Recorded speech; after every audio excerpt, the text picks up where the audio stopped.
Сәлем достар, бұл біздің жылқымен қыдыру, жылқымен серуендеу, сіздерге ауылды көрсету видеомыздың екінші бөлімі. Видео басталмас бұрын каналға тіркеліп, лайк басып, комментарий жаза кетіңіздер.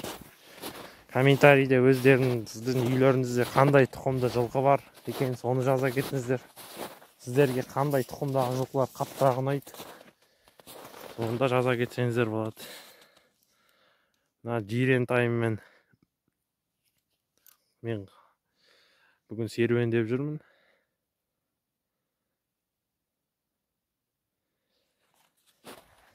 Қазір омбығарда бұл әбден терлеп қалды. Қазір үйге қайтатын боламыз.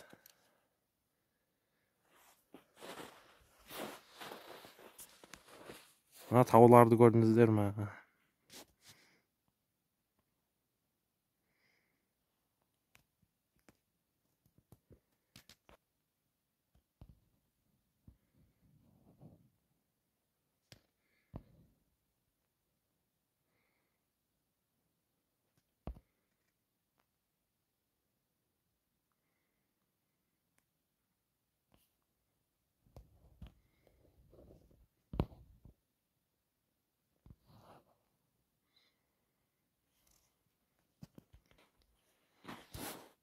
Төбеге барып көрсе, барлығы негізі жақсырақ көрінеді бұдан да. Ал біз ары қарай үйге қайтатын боламыз енді. Атымен бүгін қар қалың болып тұрғаннан кейін атқа жүргенге қиын болып жатыр. Бірақ сіздер үшін тырысатын боламыз. Жақсы кадрлар түсіруге жылқының үстінде. Тай болғасын жайдақ мініп жүрмін. Кейін ер тоқым салатын болам өскенде. Ал достар, кішкене енді траекториямызды өзгертіп, жолымызды мына жақпен қайтатын боламын. Бірақ жолы қандай енді білмеймін. Көлеңкеміз.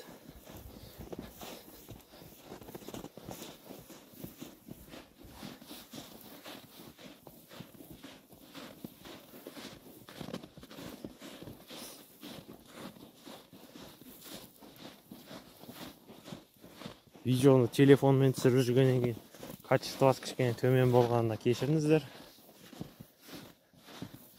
Кейін камера алып жатсам, бұдан да жақсы түсіруге тырысамын. Мына жерден бір мәшіне жүрген ғой, тапталған із жатыр, бірақ одан кейін талай қар жүріп басып қалды. Жылқыны дейміз.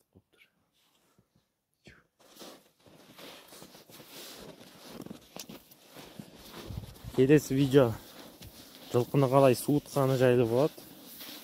Осы тайды суытқанымды көрсететін болам сіздерге. Көп адамдар жылқысын суытқанда денесіне тер қатырып, кейін жылқысы тышқан боқап, неше түрлі аурулар жұқтырып, жылқы нашарлап кетеді. Сол себепті келесі видеода жылқыны суытудың ерекше жолдарын көрсететін болам. Ол үшін каналға тіркеле кетіңіздер. Жақты қар қалың екен.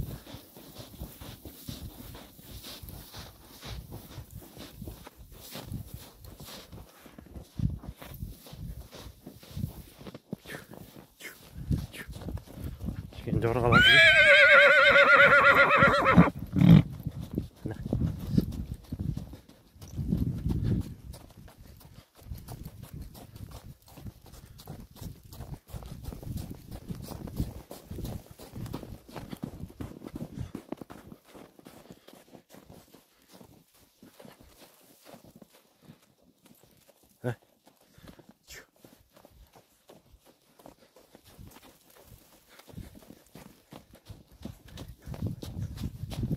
Қазіргі таңда Қазақстанда, елімізде қазақи жылқылардың саны азайып баратыр. Таза қазақидың. Көбінесе елдер шет елдің қанды жылқылары дейді ғой. Арабтың жылқысы, ағылшынның жылқысы, сондайларды айғыр қылып қойып жылқыларды. Қазақтың жылқысының несі тұқымы бұзылып баратыр.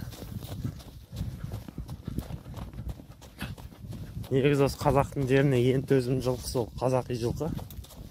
Қысы жазы тебініп жайылып жүре береді. Ал мына ағылшыннан басқа орыстың жылқылары болса, тезала болса, олар қысқа көп төзімді болмайды. Қазақи жылқының бойы аласа келеді, жалпақ болып келеді. Сол себепті қысқа төзімді, ет түсірмейтін жылқы болып табылады. Сол себепті сіздерге жылқыларыңызды қолда ұстамасаңыздар, сондай қазақи жылқы ұстауға кеңес беремін.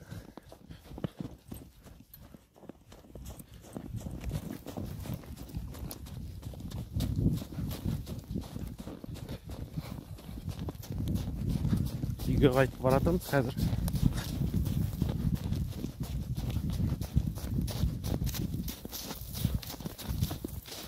Жылқы шаршады ғой деймін, әбден терлетіп. Жүрген басын жібере салып өзі кетіп барады үйге. Үйді біліп.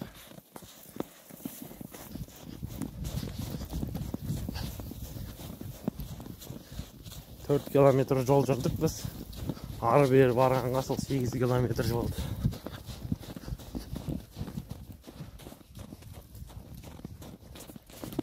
Қазір видеоны жазайын тазатып мұнан. Ал кішкене шабайын деп тұрмын. Ал кеттік.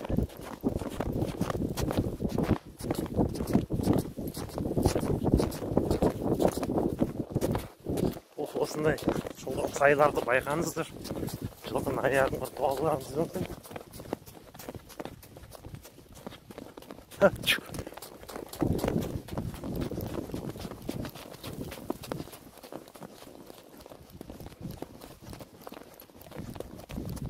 Қой жолымен ауылға түсіп келе жатырмыз. Жылқының сәнді қалды.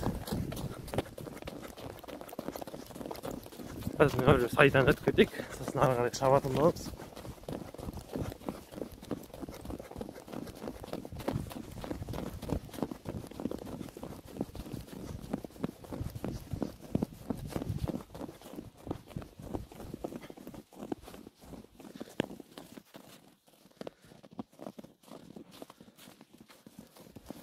Ал, ары қарай шабамыз қазір. Әдемі шабсын.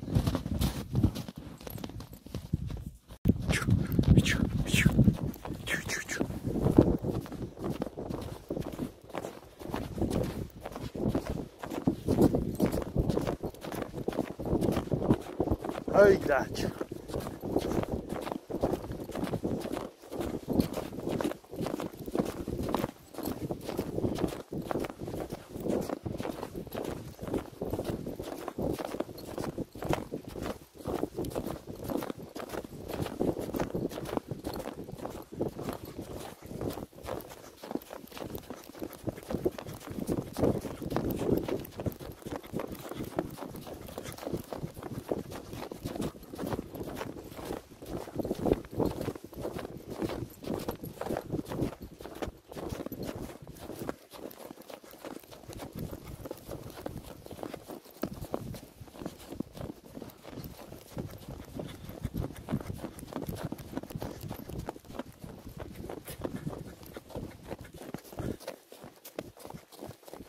Мына жерде сай бар енді.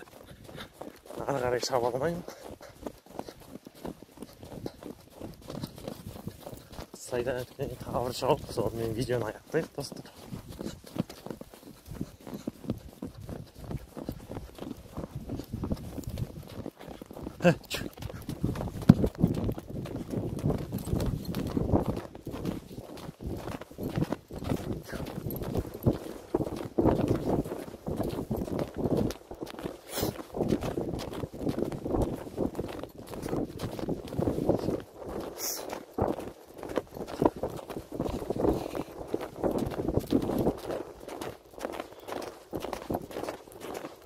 Опа!